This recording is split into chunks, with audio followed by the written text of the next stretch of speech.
Avstraliya kuch tizimlari 16 yoshdagi o'smirni qo'lga oldi. Politsiyaning ma'lumotiga ko'ra, bola o'lkada har yili nishonlanuvchi milliy bayramda terakt uyushtirishga harakat qilgan. Biroq hozircha terroristik hujumni qo'lga olingan o'smir o'zi rejalangani aniqlanmagan. Tartib soqchilari bola o'zi yolg'iz ish olib borgan deb taxmin qilishmoqda. Hozirda mazkur ish bo'yicha tekshiruv davom etmoqda. Hukumat vakillari o'smirga umrbod ozodlikdan mahrum qilish qarori qaralishi mumkinligi to'g'risida ogohlantirishmoqda.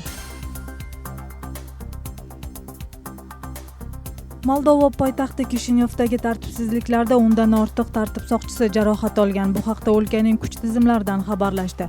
Ta'kidlab o'tsak, o'tgan sutkada minglagan kishilar hozirgi hukumatdan norozi bo'lib, uning iste'foga chiqishini talab qilib mitingga chiqishgan. Shuningdek, norozilik namoyishiga chiqqanlar muddatdan oldin saylov o'tkazish zarur ekanligini qo'shimcha qilishdi.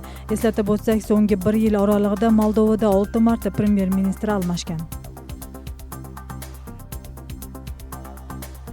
Turkiyaning Kris shahriga Suriya tomonidan qurolli hujumlar davom etmoqda. So'nggi ma'lumotlarga qaraganda, Suriya chegarasi tomonidan otilgan raketa o'qidan 16 kishi jarohat olgan.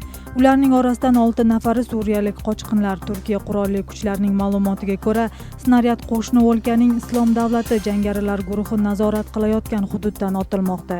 Ularga nisbatan Turkiyaning chegarachilari ham javob qatori o'q otishmoqda.